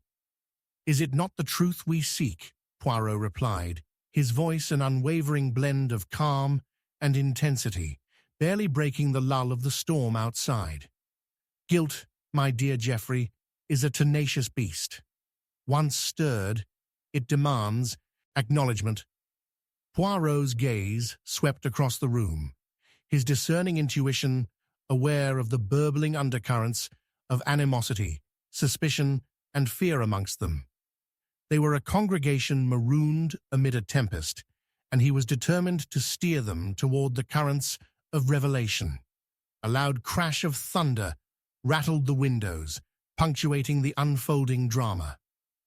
Hannah emerged from the shadows of the garden, her frame soaked and trembling. "You must come, Poirot. She cannot keep the truth hidden." She directed her urgent plea squarely at Lillian, the invisible ties binding them snapping like delicate threads. Lillian's face paled, rendered ghost-like against the flickering candlelight, her lips parting to form a denial that failed to escape. "What do you mean? Who?" she stammered, even as her eyes darted, betraying a growing realization she had hoped to bury beneath layers of denial. But before Hannah could respond, Anne stepped forward, voice trembling with conviction. "Perhaps tonight we shall learn of more than one truth." She looked to Poirot, her eyes filled with an uncharacteristic resolve, bordering on desperation. "We are not merely witnesses to Cedric's demise. We might be entangled in a web of our own making." "Then we must pull at the threads, no?" Poirot interjected, sensing this was the poised moment, the fabric of the riddle being teased apart. "Lillian, dear lady, what will it take for the truth to emerge? Are you willing to share what haunts you?" His words made emotional contact, pulling taut the strings that had inexplicably woven her fate into the tragedy. I, Lillian hesitated, her bravado wrinkling like tissue paper in rain. "I did not. Cedric's death was not meant to happen. You all must understand. Henry's influence can twist the most innocent actions." Her voice wavered on the precipice of mania, the confession lacerating the silence as it slipped like water through open fingers. "Henry," Geoffrey cut in with vehemence, "do not pin your sins upon a man who has left this world. We are all responsible for Cedric's fate. Do not think to deflect it from yourself." His accusation lashed out like the whips of rain against the manor's stone exterior. Hannah stepped back, clutching her soaked garments, anguish evident in her eyes. "We may begin with Henry, yet it leads us deeper. There are whispers among the roots and shadows of this garden. Tonight's storm recognizes more than the rain. It recalls the histories buried within us." Her voice trembled, despair tethering her to the spot where shadows lingered, long and dark. Poirot's mind was already racing ahead, weaving through the tapestry of lies and fears, threading them back to the box, now hidden away, yet pulsating with potential. "It is time to confront the specters lurking in our memories," he asserted, feeling the emotional crescendo building around them, the pressure of unspoken truths weaving thick like storm clouds overhead. "Gather closer. I believe our gravekeeper might illuminate the darkness of the past." "Enough of all this," Geoffrey shouted, incensed, brandishing accusations anew. "I would rather drown than explore this morbid menagerie. You wish to plumb the depths? We sink together." His eyes darted from Poirot to the others, realization dawning as if a storm cloud had parted, revealing something deeply unsettling beneath the surface.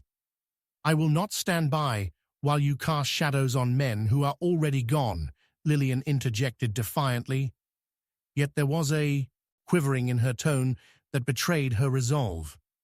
Poirot eased closer to her, Lillian, the shadows do not fear light. They merely adapt. What is it that binds you to this lapse in truth? Speak it out loud. The insistence in his voice drummed against the tension, unraveling the knots that choked the air. As the fervor of the storm outside reached a thunderous peak, Lillian gasped, and in that instant, like a dam bursting, the truth spilled forth. I wrote the letter, she stammered, seeing the shock cascade across the room. I was the one who invited Cedric to the garden that last fateful night. The gasp that ensued was a palpable sound, shared disbelief etching itself into every expression. Poirot remained unfazed. And the contents of that letter? What was your intent, my dear? Her gaze fell to the floor, a tempest of guilt and remorse swirling in her eyes. The confessions no one had expected began to awaken, a revelation igniting the charged atmosphere, ensnaring everyone within, the grasp of an unraveling mystery. I wanted to warn him. Henry had threatened me. I thought I could save him, but... Her voice faltered. But it led to his demise. I never meant for this. Ah, but that only leads us deeper still, mademoiselle, Poirot continued, watching the way emotions danced like raindrops against a darkened window. What followed lies at the center of a deeper game, a game played beneath our very feet. His voice dropped to a whisper, sending a shiver down the collective spine of the group. Suddenly, the sound of footsteps echoed from the depths of the manor, advancing steadily toward the room. It was a single, dark figure emerging from the shadows, one that had lingered all along, silently absorbing the revelations unfurling like free silhouettes in the storm's light. Henry, Geoffrey choked out, his breath caught somewhere between disbelief and an impending sense of doom. Ah, but what troubles you now? It seems the truth is much louder in the gardens, the newcomer drawled with an uncanny calm, eyes bright with an unsettling glint. What happens next could change everything. As all eyes turned towards the doorway, Poirot felt an icy ripple of recognition slide down his spine. The layers were falling away, the veil lifting to expose something even more sinister. But his heart raced not with fear. It was anticipation of the next revelation, breathing fire down his neck. Nobody needs a confession to recognize justice, the figure stated flatly, revealing a reticence to admit any guilt of their own. The storm outside seemed to echo through the walls, the tension coiling with knife's edge, as Poirot braced himself for what was to unfold next, a twist that twisted their very understanding of the night.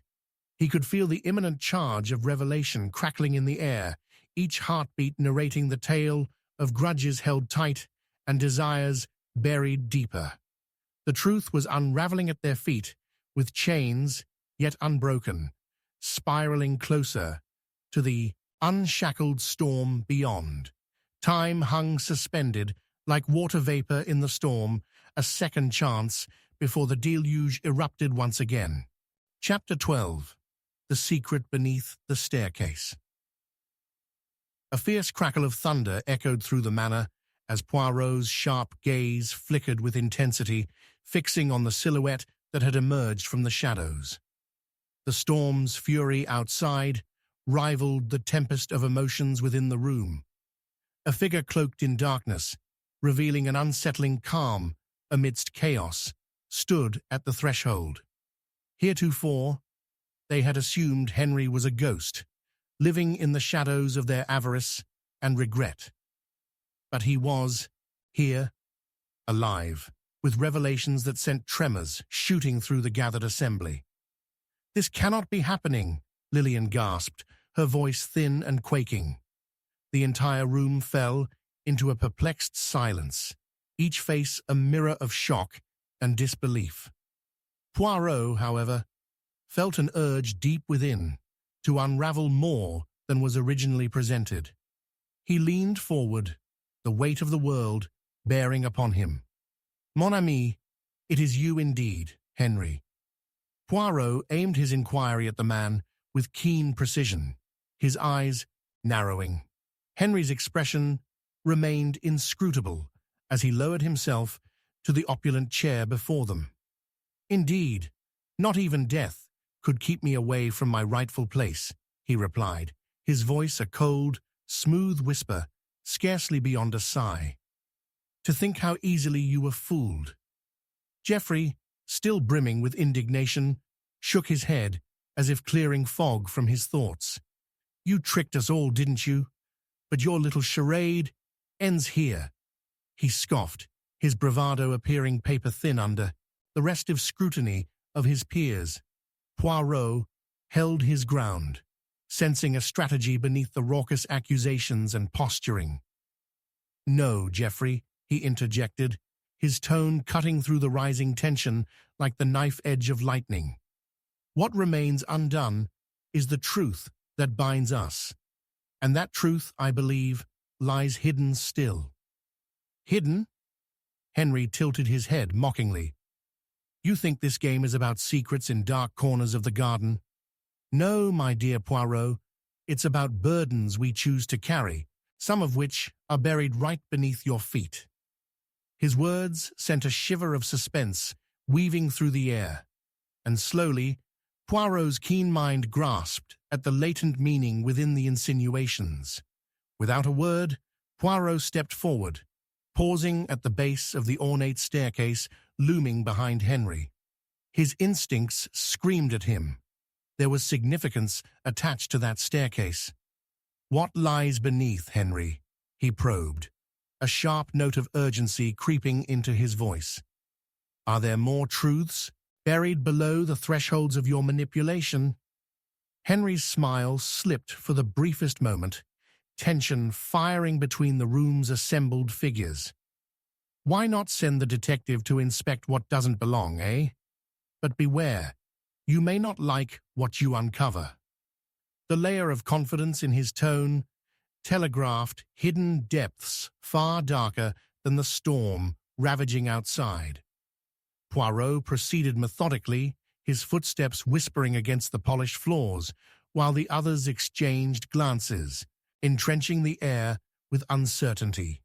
Weaving through the gathering, he approached the staircase with purpose, conviction built within him like a tightening spring. "Geoffrey, you were close," Poirot called back, enticing the circle closer. "It was no mere accident that brought Cedric to his fate. Each of us played our role, yet one thread remains, one that binds us all, and speaks of fear, envy, and perhaps a desperate desire for freedom." Anne, lingering on the periphery, broke her silence with a trembling voice. "Henry can't possibly know the depths of guilt we've carried. We didn't wish harm on Cedric. It was self-preservation." The anguish in her words underlined a hidden motive, survival by any means necessary. But there was more to unveil, everything conspicuously tethered together, and Poirot was the spider, gradually weaving this web. "Self-preservation, Anne?" Poirot paused as an idea began to coalesce in his mind. "Then why were you so willing to let Lillian take the brunt of your culpability? Was the weight of her guilt something you could not bear?" The sharpness of his inquiry sent ripples through the group, revealing cracks in the fragile alliance. Geoffrey scoffed. "It was a game of survival, but we didn't murder Cedric. He pushed too far." The desperation in his defense was palpable. "Yet we did embellish truths, didn't we? It is our nature." At that moment, Poirot knelt before the stairs, his breath steady. "Let us see what the darkness beneath the staircase has to offer." His fingers traced the edges of the polished banister as he searched for the prompt of truth hidden in shadows. A shuddering thud reverberated beneath him as he applied steady pressure, revealing a wooden panel that precariously shifted. Gasps filled the air, anxiety suffusing the room. Yet Poirot, undeterred, persisted until the panel creaked free, exposing the dusty confines below. "Hold! One moment," Henry cautioned, his voice suddenly serious. "You don't want to go digging for ghosts." He wore a frustrated expression tinged with something else: fear. Poirot ignored the objection as he delved into the space beneath, feeling through the cobwebs and grime, a tangible manifestation of forgotten histories. Buried beneath the wooden flooring, something cold and hard met his fingertips. Unearthing a small, rusted box, Poirot's heartbeat quickened with an electric pulse of revelation. As he carefully lifted it, the lock gleamed, in disarray but functional, whispering of time, left in neglect. "This could hold everything," he breathed, holding it up for all to see. The night's tempestuous rage clawing at the windows, making their faces glitter with a strange shadow. Parting the air with authority, Poirot turned sharply to face Henry. "This is where your secret lies. Open this box, and we uncover not just a piece of the labyrinth we have traversed, but perhaps the last key to the truth that binds you all." It felt as if the very walls were holding their breath, pregnant with a revelation yet to unfold. "Do not assume the past will yield to your insatiable curiosity, Poirot." Henry's remonstrance shimmered with faint desperation. Yet, it wasn't just fear for himself, but a chilling awareness of what the box could unveil. His expression hardened, layering his mask of control. Poirot's piercing eyes bore into Henry, recognizing the rising tension cascading through the group. "Shall we then?" With the box poised between them, anticipation fluttered like moths, ensnared in light, revealing that the most potent secret lay within.